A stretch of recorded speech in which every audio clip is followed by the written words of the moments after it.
For any of you that have been following this channel for any length of time, you know that I absolutely love you. Yes, I love you, but I also love ND filters. So my friends over at K&F Concept for Christmas decided to surprise me with an amazing, awesome gift of a variable ND filter with a built-in circular polarized filter as well. It is awesome, and we're gonna unbox that. I'm gonna show you some samples and what I think this thing is gonna be perfect for right now.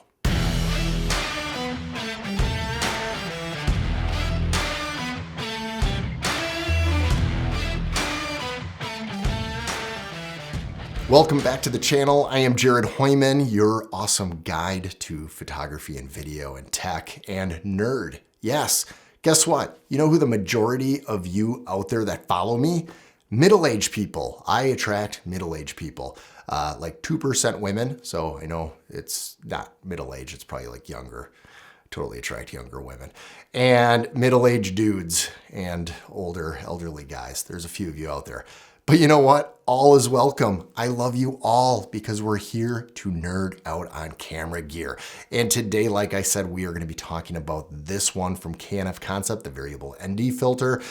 I'm going to tell you exactly what I think this is going to be perfect for. But before I do that, I want to tell you one special thing from my mouth to your ears, and that is thank you.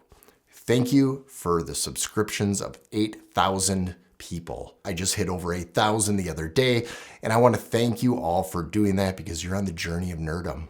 We're here to nerd out together. And so without further ado, let's unbox this thing and see what it can do. So this is the Nano X series filter by K&F Concept. It is an ND filter, 2 to 32 CPL. CPL is circular polarized filter, so you can get some awesome non-glare shots by using the circular polarized filter, and also the variable ND is in there as well. This is a 77mm thread that I'll be using on the 14 to 35. Also, I will be using that on the 70 to 200 f4 RF lens as well. There is no X cross shadow. And a lot of these variable ND filters, you get a little X cross with the shadow. This one does not have it. First of all, it comes with a microfiber cleaning cloth. Unseal it. And there it is, exposed to dust for the very first time ever. Then we have the case with the ND filter. The cases are pretty general, but very solid. And to open it up, you just flip that. Here you go. So I believe this is for the ND filter. Once it's on the lens, you can twist back and forth here, and that is for the circular polarized filter part of it. And this is for the ND filter. So you can see it getting darker and lighter, and it is very smooth. So here's the Canon 70 to 200 f4. This is a 77mm thread.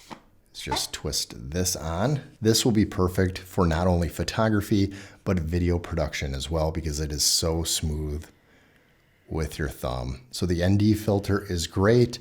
Plus you have that option with the polarized circular filter here too. Now, to avoid hitting the circular portion of the polarized filter, you probably want to hold one with your thumb here and then the other one there. Otherwise, I do notice that it does move slightly. Look at the green on the plastic cup right there. It's very reflective. You can see inside of it, but once you start turning the polarized filter, that goes away. It becomes more solid and the reflection is gone. Same thing with the top of the lid right there. The reflection goes away once you turn it.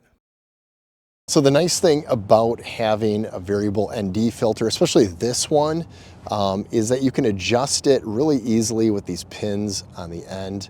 And so I'm just barely touching that. So all my camera settings are remaining the same. All I have to do is just hit the variable, grab that little needle on the end, and I can adjust so I can get it wider open. So if I get into shadow, and so I'm just exposing for my face. And again, it is nice to shoot in C-Log 3 when you have a Canon R6, or if you have, a Sony, log is always beneficial for any camera because you have that leverage. Unfortunately, the base ISO of these cameras are higher. You know, it's 800 when it comes to the Canon. And so when you have 800 ISO in daytime, it's blown out when you want to get the right settings in there. So it is good that we have this option here. I'm just gonna filter there, and this is probably one of the best ND setups I've ever had. And having a circular polarized filter on here is nice too, because you can get rid of a lot of that glare in the background, helps with that sun.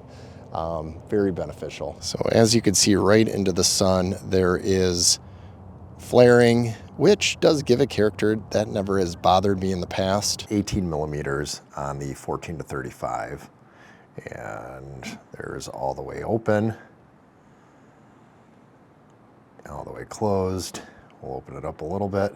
Check out the color fringing glare. As I turn it, it goes away off that light reflection. Awesome. So what did you think about the idea of using this for product photography to take the glare off of products such as this cup? You know, this cup has a lot of glare with bright light coming onto it, and to show the details of that cup, you just have to twist it a little bit, and now you can see the green of that Panera. Look at that. I just gave it free advertising, but I will tell you, I am a Panera freak. I eat there all the time. This cup just looked amazing when you did take away the glare and then you didn't see all the junk inside of it, right? And that is where the circular polarized filters shine, so to speak. Dad joke. But it also takes the shine off of snow, ice, glass, windows, which is also glass, my forehead, which is a big glare because I'm a bald white guy with a lot of shine. So the nice thing about this circular polarized filter with the built-in ND filter, all in one, which is really nice, is that this works well with travel because you have it all as one. And I will be bringing this onto my vacation, which is in less than a week. I am going to, surprise, I'm not going to tell you quite yet, but I am going to take you on that vacation. I'm going to film it every single day. I'm going to post every single day, whether it is a short video or a long form video. Mostly they're going to be long form videos because I'm going to describe what gear I'm using. I am bringing the R6 Mark II, and what lenses and mics and everything else, how I capture my vacations. So if you haven't already, you probably want to do subscribe to that and hit that notification bell because you'll be alerted when I post those videos each day on my vacation. You're going to see my dad bod in its glorious form, which is like out of shape. Now, I will disclose what lenses those are later this week before I do leave for vacation. But before then, you just have to put up with that whole mystery of not knowing. Oh, and if you haven't already, please subscribe, like, hit that notification bell for the reminder of my upcoming vacation because you're coming along with me. Oh, and check out these videos too. You'll like them. They're totally cool.